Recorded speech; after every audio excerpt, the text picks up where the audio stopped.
Bonjour à tous, alors aujourd'hui je vous propose une équation assez simple à résoudre, vous allez voir. Hein. Donc ici il faut trouver tous les couples, donc tous les couples de réels, on est dans R2, hein, tel que ln de xy est égal à ln de moins x moins ln de moins y. La chose qui peut gêner certains, c'est ce moins x et ce moins y qui sont à l'intérieur du ln. Ça ne pose pas de problème, tout simplement parce que pour pouvoir considérer ln de moins x et ln de moins y, il suffit tout simplement de prendre moins x positif et moins y positif.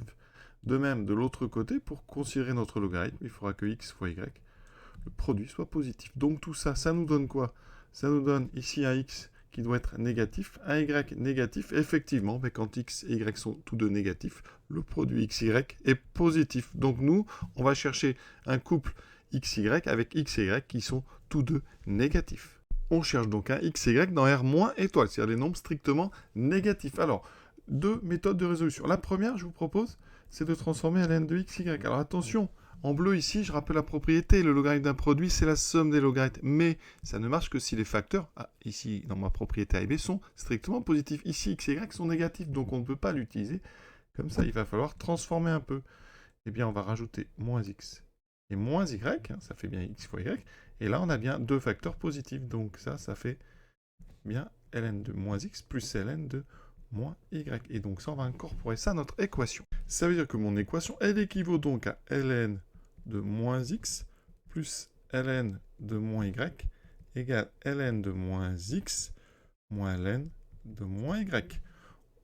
On met tout à gauche, on voit bien qu'il y a deux termes qui s'annulent. Il me reste en fait 2 fois ln de moins y égale 0. Donc ça veut dire que ln de moins y égale 0. Quand un logarithme vaut 0, ça veut dire que ce qu'il y a dedans vaut 1. Donc on trouve y égale moins 1.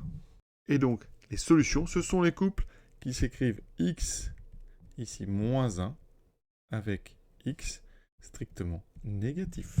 Deuxième méthode, ici on va toucher le membre de droite, on a un logarithme moins un autre logarithme, donc c'est le logarithme du quotient. On a donc ici moins x sur moins y.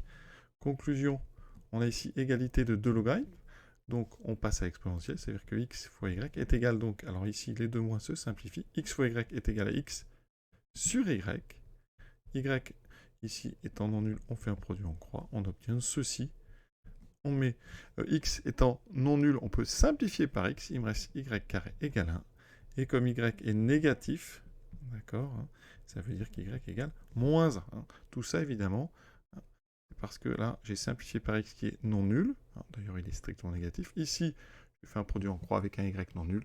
On retrouve bien le même couple x, y, avec y égale moins 1 et x strictement négatif. Voilà, cet exercice est terminé. À très bientôt.